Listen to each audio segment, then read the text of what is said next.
Hi everybody and welcome to the new functional fitness metabolic conditioning workout for this week.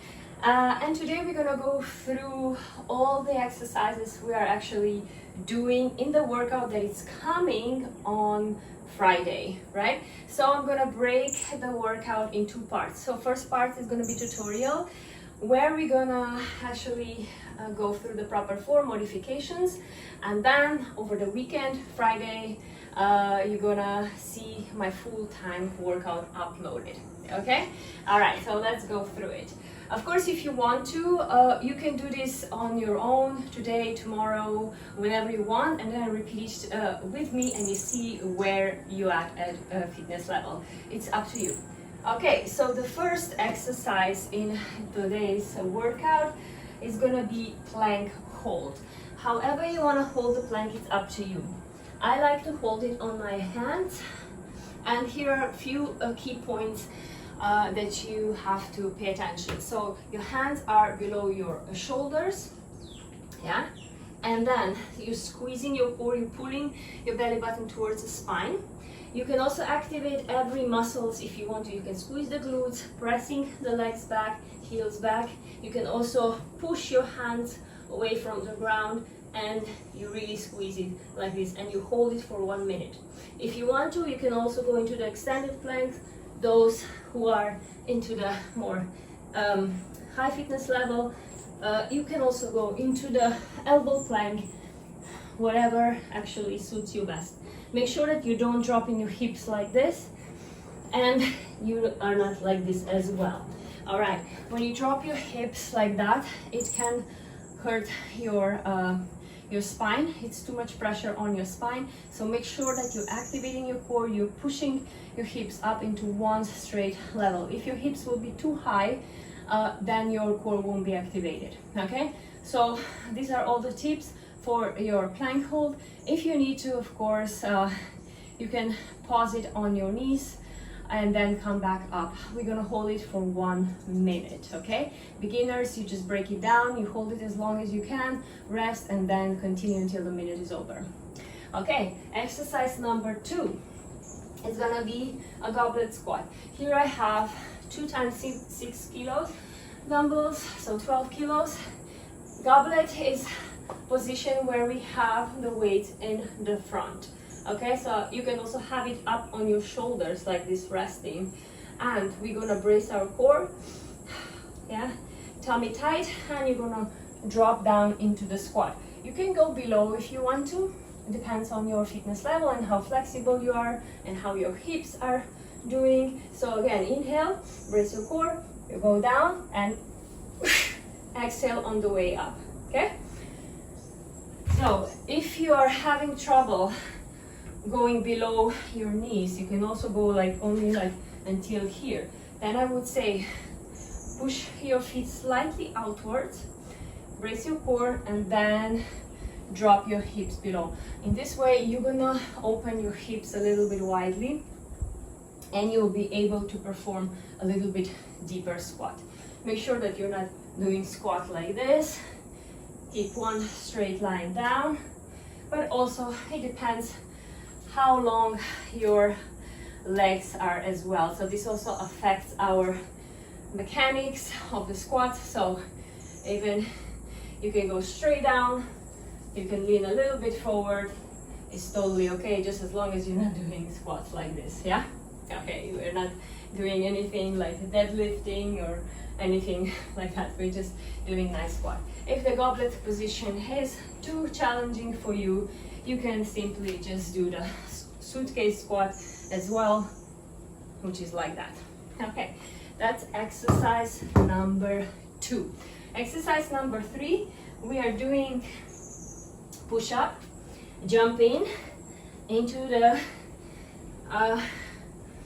side move of the dumbbell. So push-ups, good, in and out, then cross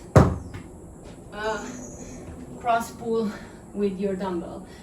You can also slide it if you want to, or you can lift it up. Okay, beginners, you can go on your knees, hips forward, make sure that the elbows going backwards, yeah, coming up. If you cannot jump, step in, out, stay in the plank or on your knees and just move the weight to the side. When you will move the weight, and this is for all fitness levels, the dogs. When you will move the weight, make sure that the legs are slightly wider so that you don't rotate the hips sideways, yeah? So, we're here, keep your core tight, dig your toes into the ground, and move it like this. So, we don't want to be moving it like that, okay? So that's also the key why we are keeping legs slightly outward so that you can get the balance for your core and you will feel awesome burn in this exercise. This is an amazing one. Okay, next one. We are moving to the kettlebell swings. So this one is a little bit technical to teach and also to perform, but it's a really, really good exercise to do. Okay, so we are starting in a little bit like hip width apart distance with your legs, shoulders pressing back. Now you're gonna push your hips back, grab the handle of the kettlebell, open up the chest, make sure that you're not doing like a squat swing. I see a lot of people doing that, it's not good. This is a hinge hip movement where the power goes from your hips forward and you lock it. Okay, I'm gonna break it down, so listen carefully. So abs tight, hips back, slightly knees the bend, open up the chest, swing back and propel up. Okay, all right. So think like karate chop here, ping, like this, sending you back. You are like in a down, in the RDL position or stiff leg position. From here, you're just gonna use the power of the hips like you want to hip thrust, propel up. And the momentum of the kettlebell, it will go by itself. So the arms are not doing anything. Your hips are doing the movement, and your key here, your job is to lock the glutes, lock the hips here. Don't go into the hyperextension of your back. Just here, stop, yeah? And go back and stop. So that's how we do the kettlebell swings, yeah? We don't do the swings like this. What is this? That's nothing. I don't even know what is this. How you do this? This. What is this? That's nothing. That's not a kettlebell swing. And also a lot of people think like, oh, stop doing the swings with your arms. Just let the momentum of the swing push you and propel you up, and everything else do with your glutes, okay? And your hamstrings as well, and lower back and core. And exhale when you squeeze the glutes. All right, and beginners, you can start with a dumbbell. If you don't have a kettlebell, of course, you can just grab a dumbbell like that, do the same thing, and just practice this movement, yeah? It won't feel like much if you don't have a heavy kettlebell, but at least you're gonna get the technique right, which is important, okay? All right, next one, we have dive bomber to knee tuck. And this one is very challenging because you have to put a lot of mind and muscle connection into this exercise. And I will break it down to, I think, 4 different pieces here, which is really important. Okay, so find a good position, again, legs wider apart. Find a good stance like in a down dog position. Now, think of moving first with your head, chin, chest, and then hips. Then you come up into this position. Now you're gonna reverse the movement, go down, and now push and activate your back, coming back up. This one is very challenging, and then you just go forward, do cross knee tuck to activate your core. That's the hardest version.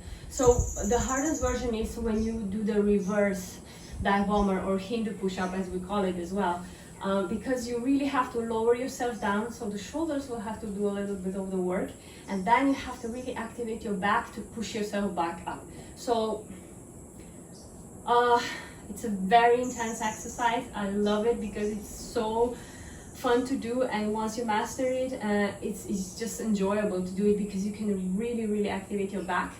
and it's so hard to train your back and shoulders in a way just with body weight, but this is one of the exercises which will target just those areas phenomenally. Okay, to break it down to the second part. The second part, or like a little bit easier part, is you just do this one and then you push it back. So you're just going into the front part and then you push it back. Okay, that's for a little bit if you cannot do the reverse one.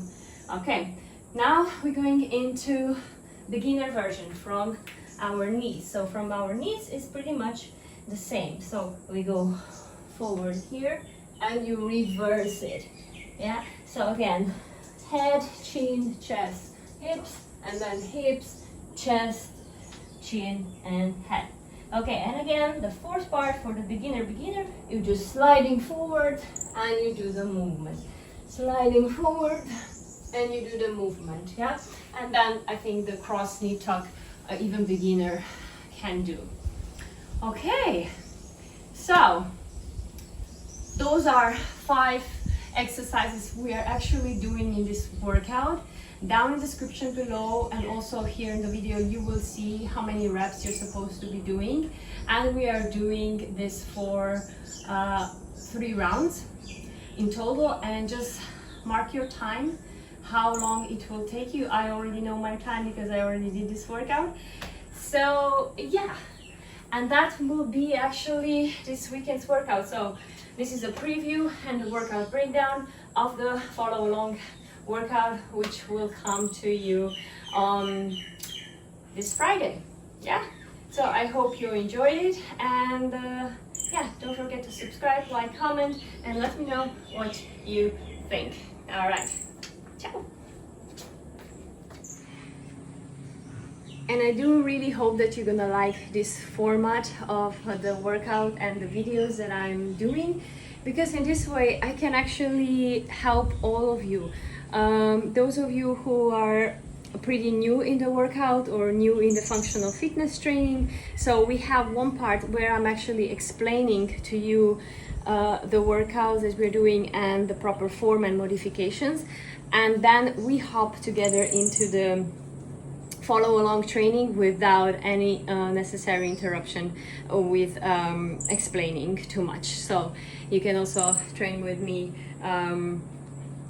like with no breaks and so on. Yeah, I hope you like this one, and yeah, so thank you so much for all the support, and I think I'm gonna add a 3rd video as well into the bunch, where I'm just gonna have a little bit of the vlogging style, but I want to make it also like integrated questions from you guys into my specific video. So if you have any questions for me, so please do send me, and I will try to answer as much as questions as possible in my next videos, which will be kind of like a vlog in a way, but like a storytelling one. Okay, so thank you so much, and I'll see you next time. Ciao.